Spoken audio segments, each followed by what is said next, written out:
Jika demikian, berarti Al-Aqsanya terlebih dahulu harus dikuasai oleh musuh. Alhamdulillah, si Donald Bebek sudah mewujudkannya. Ya, Donald Trump lah yang merampas Yerusalem, Baitul Maqdis ini. Dia merampas dan mengumumkan bahwa Baitul Maqdis, Yerusalem adalah ibu kotanya Israel. Baitul Maqdis diumumkan nanti berdiri khilafah Islamiyah di sana. Hai Ibnu Hawalah, bila engkau mendengar khilafah Islamiyah dikumandangkan nanti di akhir zaman, maka hijrahlah engkau ke Palestina. Bumi teraman dan terbaik saat itu adalah Palestina. Dan kharabu Yathrib, saat itu Yathrib sedang hancur dan chaos. Yathrib itu Madinah. Madinah, Mekah, Arab Saudi dan seluruh jazirah Arab dan seluruh dunia sedang ada di puncak-puncak kekacauan dan kehancuran. Pertumpahan darah, perang di mana-mana. Dan saat itu Baitul Maqdis sedang aman-amannya sebab dibebaskan oleh hamba-hamba Allah terbaik. Nah, saya hubung-hubungkan hadis ini dalam hadis qudsi dari Mu'adz bin Jabal, dan Rasulullah SAW melafazkan dengan sigat, dengan lafaz pribadinya, bahwa Allah Subhanahu wa taala mengumumkan kepada Syam, engkau adalah bumi terbaikku. Aku akan pilihkan hamba-hamba terbaikku di muka bumi dan bergabung kepada engkau. Dan aku akan keluarkan hamba-hambaku yang kotor dan jelek darimu dan keluar dari bumi Syam. Lalu kata Rasulullah sallallahu alaihi wasallam bahwa Baitul Maqdis nanti akan dibebaskan oleh hamba-hamba Allah terbaik di muka bumi ini yang memiliki pasukan tempur, yang memiliki cara tempur yang tidak terkalahkan oleh generasi sebelumnya. Kaum muslimin yang kami muliakan, saya bertanya, mungkin nggak orang-orang Palestina memerdekakan Masjidil Aqsa?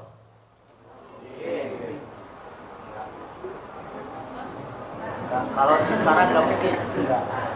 Saya sudah datang dari sana. Saya sudah kembali dari sana. Saya lihat dari dalam. Sangat sedih hati ini. Ulama-ulama di Palestina itu hampir-hampir tidak ada lagi yang masih hidup. Ulama-ulama di Arab Saudi yang masih hidup dipenjarakan, disiksa dan banyak dibunuh. Sekarang yang tinggal di Palestina adalah pemuda-pemuda yang hampir kehilangan identitas.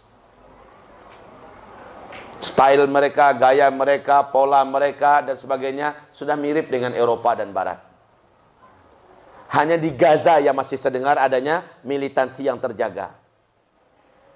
Jadi kalau mereka yang akan membebaskan Masjidil Aqsa, kecil harapan saya. Dan itu terjawab, Pak, dengan membaca surah Al-Isra. Ternyata firman Allah, kami datangkan hamba-hamba kami uli ba'sin syadid. Kami datangkan, berarti bukan dari Palestina, tapi dari luar Allah datangkan.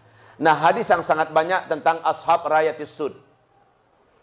Tentang ashabu rayatis sud, yang akan menjadi pasukan inti Imam Mahdi. Rasulullah berkata dengan ciri-ciri fisik mereka. Ciri-ciri fisik mereka Nabi ceritakan. Mereka jangkung-jangkung. Mereka kurus-kurus. Mereka berakhlak seperti ini.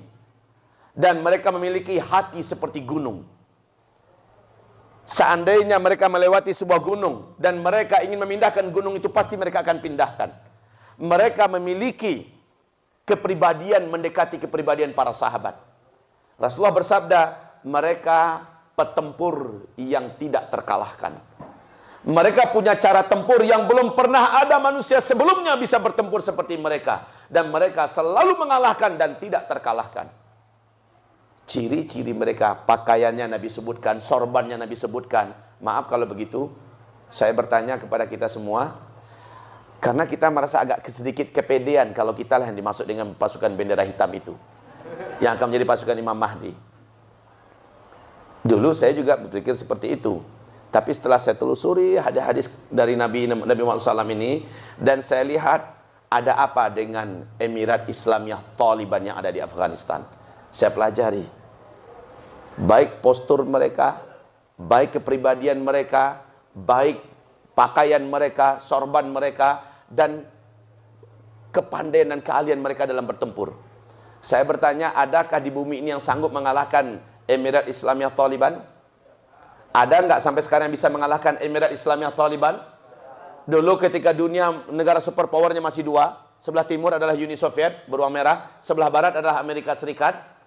Uni Soviet mencoba membunuh, menghabisi dan menghilangkan dari muka bumi Emirat Islamiyah Taliban.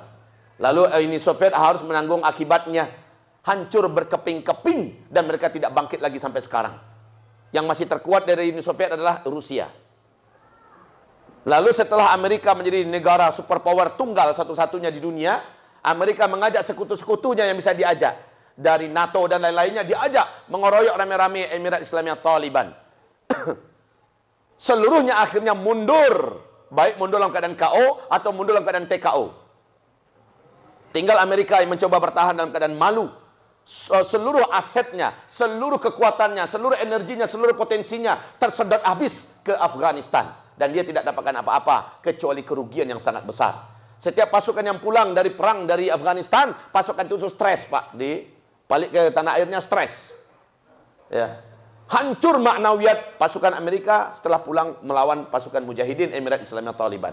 Akhirnya sekarang ini pemerintahan boneka Afghanistan yang ada setelah ditinggalkan oleh sang tuan tidak berkutik apa-apa lagi, maka resmilah Emirat Islamiyah Taliban mengibarkan bendera syariat Islam total berjalan secara penuh. Dan mereka sekarang sedang menghimpun seluruh potensi yang ada untuk menegakkan kembali pilar-pilar khilafah Islamiyah. Dan mereka mempersiapkan pasukan khusus untuk dikirimkan ke negeri Syam. Kalau orang sekaliber mereka ini yang akan dikirim, antum percaya enggak kalau pembebasan Masjidil Aqsa itu akan terwujud? Negara sekuat Uni Soviet hancur, Amerika hancur, Inggris, Prancis, Jerman semuanya lewat oleh mereka. Jadi kalau mereka masuk ke mana-mana negara dengan dalam keadaan lenggang kangkung dan busung dada itu mah pantas. Karena memang mereka petarung yang sudah teruji. Lawan mereka bukan ecek-ecek, lawan mereka tidak tanggung-tanggung. Beruang merah dengan paman Sam. Dua-duanya hancur dan tumbang di tangan mereka. Mereka memiliki daya tempur yang belum pernah ada manusia sebelumnya seperti mereka.